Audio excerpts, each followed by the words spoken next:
पहली बात तो संकल्प में दिमाग न लगाया जाए, दिमाग के साथ साथ उसमें भाव हमारा सम्मिलित हो, हमारी इच्छा शक्ति सम्मिलित हो। ये तीनों का जो संतुलन है वो संकल्प कहा गया।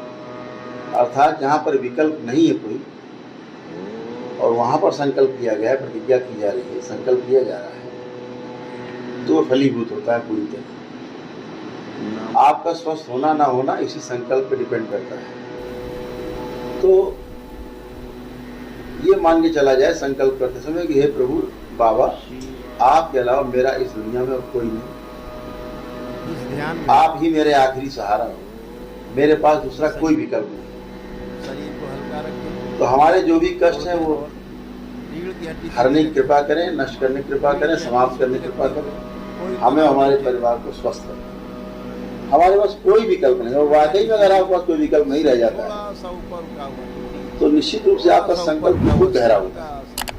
संकल्प करते करते आपकी आंखों से आंसू बहने लगते हैं। वो इस बात का द्योतक होते हैं कि वाकई में आपका और कोई सहारा नहीं है। पीछा करेंगे तो संकल्प और गहरे में उतर जाता है, यानी जहाँ पर बुद्धि, भाव और आपका इच्छा शक्ति तीनों काम कर रही, विचार शक्ति, भाव शक्ति और इच्छा शक्ति तीनों एक साथ मिलकर काम कर रही हो, तो वो संकल्प सबसे गहरा माना जाता है। जहाँ हम कहीं दिमाग नहीं लगा रहे हैं, जहाँ हम कहीं केवल भाव से काम नहीं ले रहे हैं, ना केवल इच्छा शक्ति से ले रहे हैं, तीनों एकाकार हो गए, यानी त्रिआयामी जो शक्ति है वो एक धारा में बहने लग गई। तीन धाराएं थी, वो एक धारा में बहने लग गई। तो वो संकल्प है जहाँ हम ईश्वर के सामने पूरी तरह समर्पित हैं।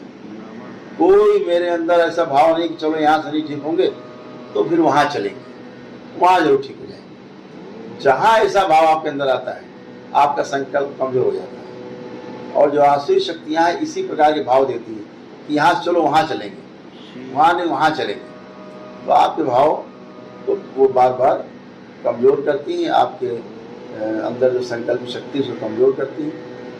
तो अद्भुत बात यही है संकल्प की, सबसे ताकतवर बात यही है कि हम जो भी संकल्प करें उस समय ये भाव रख के करें कि आपके अलावा मेरा संसार में दूसरा कोई नहीं। तो फिर पूरी जिम्मेदारी दरबार की बन जाती है और आपका संकल्प बहुत गहरे में जाके स्वीकार होता है। जितना गहरा संकल्प होता है उतना ही गहराई में जाके आप स्वस्थ होते हैं और आपकी प्रार्थना स्वीकार होती है। तो संकल्प के लिए विकल्प करना होना ही संकल्प।